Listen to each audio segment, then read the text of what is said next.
It's Friday then. It's Saturday, Sunday. What? It's Friday then. Saturday, Sunday. What? Yeah, it's okay. What's up? This is Jeff. Welcome to Jeff's podcast. Today, we're talking about Beyblade, and the franchise announced last February 24th that the live action film adaptation is in the works. Deadline reports that film producer Jerry Bruckheimer is working for the live action adaptation of Takara Tomy's Battle Spinning Top franchise, together with Neil Widener and Gavin James are scriptwriters, and Paramount is producing the project. The website said that the project is in early production, but the idea of the movie has been floating around for a while. 7 years ago, which is 2015, the website reports that Paramount had purchased the rights to make a live action project together with producer Mary Perrin, so she is expected to attach the role for the project. For those who know about Beyblade back in the 2000s, which is you're in grade school, high school, or college, it is a battle spinning top toy originally developed by Takara, first released in July 1999, along with the animated series. Following Takara's merger with Tomy in 2006, Beyblades are now developed by Takara Tomy. Various toy companies around the world have licensed Beyblade toys for their own regions, including Hasbro in Western countries, Sonokong in Japan, and Takara Tomy for Eastern countries. Both the toys and their names were inspired by Beigoma, a traditional spinning top. The concept is similar to battling tops, a board game developed by Ideal Toy Company in 1968. The toy line was introduced with an accompanying manga series of the same name in 1999. In 2002, Hasbro began to sell Beyblade toys internationally, along with a coordinated country-by-country release of localized versions of the television series. Three of the main types of Beyblades have rock, paper, scissors style effectiveness, with attack generally being quick to defense, defense to stamina, and stamina to attack. However, due to the high variability of the custom designs, this is not a hard rule. Balance types may be strong or weak to any of the others depending on specific parts.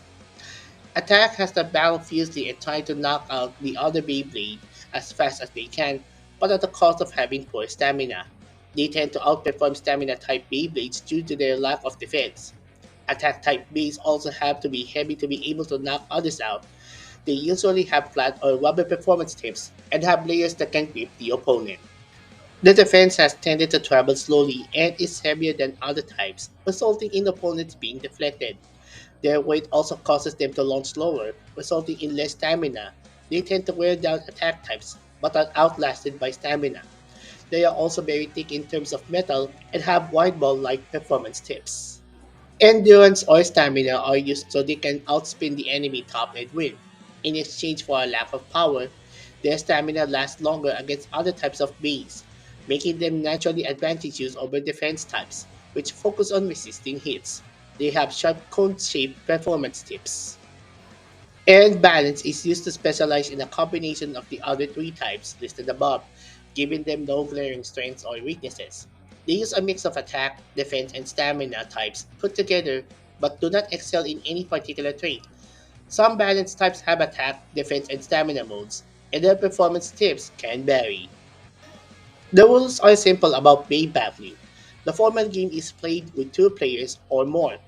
Each player is allowed up to three Beyblades, but may not switch parts once a match has started. Players may choose from any of the three Beyblades they have with them for any battle in a match. Points are awarded to a player based on how their Beyblade looks because some Beyblades' names vary depending on the region. 1 point is awarded if the opponent's base stops spinning or knocking out of the stadium or falls into a pocket in the stadium using the base stadium. If both bays are knocked outside the stadium, no points will be given.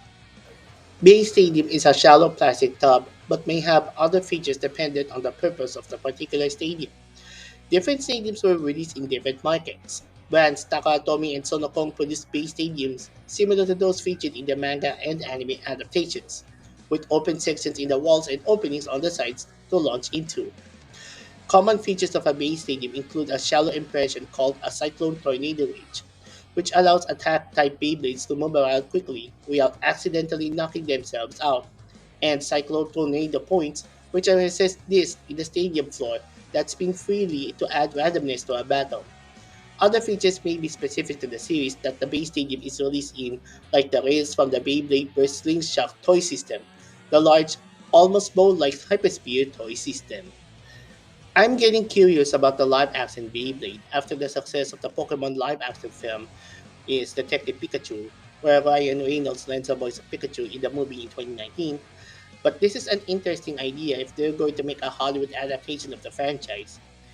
And Buck thinks that they will never be the same poor reviews of the recently released movies based on Japanese media, except for the upcoming 3D film adaptation of Nintendo's Super Mario and the successfully live-action adaptation of Sega's Sonic the Hedgehog, where the sequel is set to release this April, as well as upcoming projects including the third installment and the live-action series spin-off centers on Knuckles the Echidna.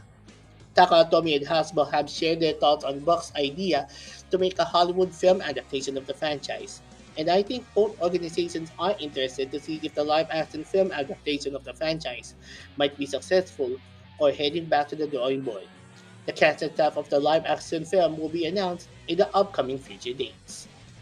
If you have comments or suggestions, let us know in the comments. Follow Jeff11 Manchester on Facebook, Twitter, and Instagram, and subscribe to youtube.com/gifaboy. Well, that's about it for Jeff's podcast. This is Jeff. We'll see you in the next podcast.